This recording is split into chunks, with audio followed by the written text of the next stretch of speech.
Hello everybody and welcome to Mr. Stansfield's Education Videos. Today we're taking a look at how to blend two images together in the style of Stephen McMenemy, aka Combo Photos on Instagram. So let's go ahead and open up our photos here and get it right into it. So the first image we're going to open is this image right here. And let's go ahead and start by resizing this image. Image size. This image is quite large at over 7,000 pixels wide. Let's go ahead and reduce that down to 3,000. That fits our other file size really nicely. This is something that may take a little trial and error if you're going to do something like this on your own, finding the right file size for blending your photos. The next thing we're going to do is transform this image and flip it horizontally. Okay, and that just matches our next image a little bit better. And the last thing we're going to do before we bring in our next photo is the canvas size. And so the thing that you want to do, the default, this little circle will be in the middle here. Go ahead and click on the bottom middle row, and what that will do is it will expand upward from that point. So let's go ahead and double our height just to give ourselves some working room. We'll probably end up cropping quite a bit later. Next step, File, Open and Place. We're going to bring in our next image. Our next image is right here. And what we want to do is line this image up where we want to put it. Now, we can reduce the opacity of this layer so that we can see where it is on the image, and we can line it up with the straw. To zoom in, we're going to go ahead and hold the Control key and then press the plus. There we go. To zoom in so we can see a little bit better here. And again, get the transformation. So if you ever need it, here it is, free transform. Control-Alt-T is the shortcut key. And what I want to do is actually reduce the size of this a little bit while I'm holding the Shift key. So if I don't hold the Shift key, I'm going to hit Escape and get back here. Right, remember the shortcut key, Control-Alt-T on a Chromebook. If I grab this corner and I don't hold the Shift key, it'll let me skew this and it doesn't look normal or natural. So we're going to go ahead and hit Escape. Control-Alt-T again, and if we hold the Shift key while we're doing this, right, it will maintain the aspect ratio. So we want to make this quite a bit smaller so that the image lines up the way that we want. Let's zoom in a little bit more here. And then we want to rotate this so that the angle of the tree lines up with the angle of the straw. The tree trunk lines up with the angle of the straw. So something like this. We're going to go ahead and end up cropping this. Rather, we're going to make a layer mask. We will crop this also, but we're going to make a layer mask, and we want it to kind of line up roughly with the top of the pineapple here. So we'll talk about that in just a moment when we get there. We're going to go ahead and confirm our transformation and then crop our photo. Basically, we have all this extra space here. We do not necessarily need to be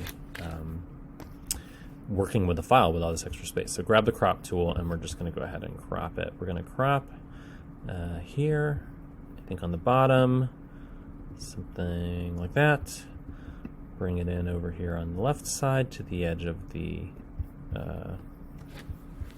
drink, and then bring it down here like so. All right. Now I think we're ready to turn our opacity back up to 100 just to look at kind of where that is and then drop it back down. So how's that looking? I think it's looking pretty good.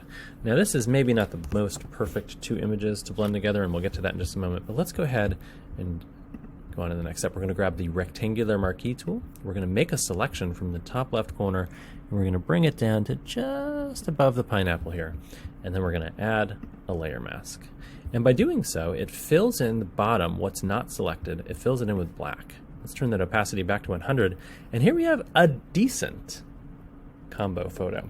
So let's talk a little bit about some of the things that you can do other than the tools that I've just shown you, right? So thinking about flipping things horizontally, thinking about using the crop tool, the transformation tool, and making selections and adding layer masks. Well, these two images aren't the same color sky. So how would we make that adjustment? Well, you're going to make an adjustment in a layer and then clip that layer to the layer below it, and I'll show you how to do that. So let's go ahead. We're going to make an adjustment to this layer only so that it matches the color of the sky right here. And what we're going to do is we're going to go ahead and let's use, there's a number of tools we could use. Let's use curves. Curves is a really, really powerful tool. And with Curves 1 right here, what I want to do is 2-finger click or right-click that Curves 1 layer, and then click on Clipping Mask. And you can see this little arrow pops up pointing down to the layer below it. So it's only affecting that layer. And we'll make an adjustment to this layer as well. Let's go ahead and rename our layers while we're doing this. So this is going to be the drink, and then this is going to be the tree. So this is a little bit more helpful seeing where things are. So if you click on this right here, the curves, let's go ahead and make this a little darker. So we're going to bring this RGB, maybe even increase the contrast. So let's go ahead and bring the bottom part of the curve down. That'll make everything darker. And then let's actually bring the top part of the curve up a little bit, and that will increase the contrast a little bit. Then if we go up here to channel, we can go to blue, and then we can go ahead, sample from image, click these 2 little arrows here, and then click in the area of the sky over here that you want to make an adjustment to, and you want to increase the blue a little bit there. And so we're bringing the blue up, and now we can see it's not quite matching. Well, let's go ahead and add some green too. Same thing, sample from image, and then click in the sky, and then add a little green.